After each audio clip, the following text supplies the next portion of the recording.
Chapter 1. Prologue. A New Beginning. You are listening at FameTV.info. Prologue.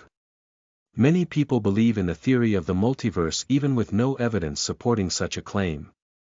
And while many others disagree with them, even going so far to say that any person who believes in that theory is stupid, they couldn't be any more wrong. There indeed exist many worlds from multiple different universes out there, with the Earth being one of them. And it being the sole planet with living beings from its home universe, as such making it extremely weak if compared with other worlds. A person can never leave his universe, some even find it hard to leave their planets, much less the universe. And even in the off chance that some being originating from a high-tier planet can break the boundaries, he would step into the void separating the universes and die. Of course such a thing would never happen, as the universe itself will send the being to the spitty universe. The very first universe in existence and also the strongest, where there are higher beings who will propose for him, her to join them. Even for such beings, to travel through the void easily, there exists no way. But there exists an exception to travel through the void. Being strong enough to withstand the pressure trying to tear every cell of your entire being apart. Very few can do so, among them there is the oldest and also the strongest being that currently exist. It being called by the rest as O Sophist the Wise. It has no home but the void. It roams the space as if in search of something, for millions of years, often presented a question by higher beings from the spitty universe when they are looking for ancient knowledge. As such how it got its name. In this particular time, O Sophist the Wise, who is in the shape of a blue gaseous cloud, could be seen in the absolutely black void floating meaninglessly and leisurely. Occasionally, it passed by many dark gray clouds that are much bigger than it, each representing a universe. It knows that the gray clouds surround the universe as a sort of protection against the void, while underneath it lies what it always was and still is amazed to see, the true marvelous view of a universe. On its journey this time, when it had reached a small universe apparent by the cloud size, it stopped and curiously stared at a bright sphere of light near it. With its immense knowledge it knew that it was a soul. But even in its near infinite wisdom it was perplexed as to how a soul can survive in the void very much like itself. It neared it with a curious thought, and reached with its powers to see what makes it unique. Once near, it first identified it as an anthropoidus race, and with a probe on its mind, knew it to be a male from a species called humans.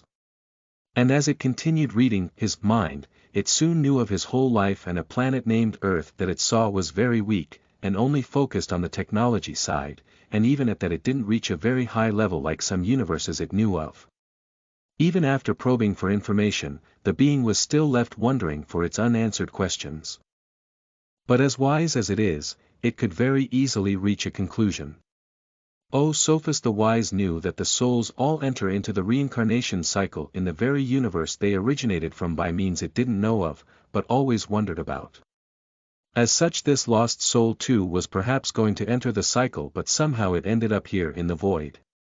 For the reason of why the human soul can survive in the void, it surmised it as a reason attributed to the many good deeds the human male had done while alive, resulting in the bright sphere protecting it. As for why it didn't enter the reincarnation cycle, it probed the soul further to confirm its guess. And as it did so, it turned out to be quite shocking for it. It had noticed how this human was not linked to this universe reincarnation cycle, but rather at a universe it rather knew too well. It was also probably the reason why the soul was stuck here. It had no way to travel through the void safely. As O Sophist the Wise thought of this, it noticed how the soul had reacted to its presence and looked at it interestedly. The soul had inched closer to it, and the white light surrounding the sphere extended to touch itself and tried to absorb the cloud substance. With interest in the soul, O Sophist did not stop it and let it take how much it wanted to. But as if the soul knew its limit, it took only an extremely small amount and separated from the being. A small amount for someone with its strength, however, but not for the rest. Thinking no more of this strange event, O Sophist turned back to its earlier thoughts and considered whether or not to help the soul. As it already knew of the human male soul being good, it decided to take it to its destination. It did not see such strange happenings all the time after all, and who knows for how long the soul has been in here.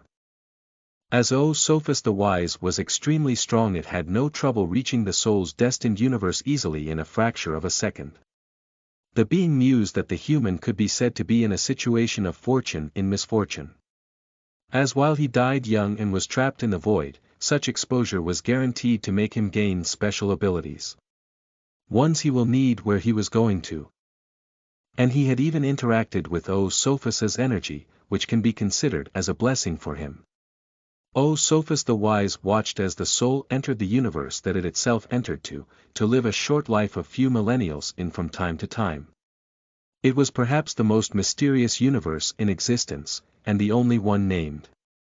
It was different than others in that its planets were products of imagination. It was not that they were fake, they were very much real. But rather it was an ever-expanding universe that added planets that were only considered dreams of higher beings and lower beings all the same. As such, every time Sophus the Wise thought of a new world in its mind, for the simple reason to quell its boredom, it came to check it out in this universe. Named a Pyro-Oniro, or infinite dream in the tongue of the human male soul that he had newly learned. With a last look at the soul that had by now entered already into the universe reincarnation circle, Sophus continued on its aimless journey through the void once again. Listen to the full novel at FameTV.info, direct link in the description.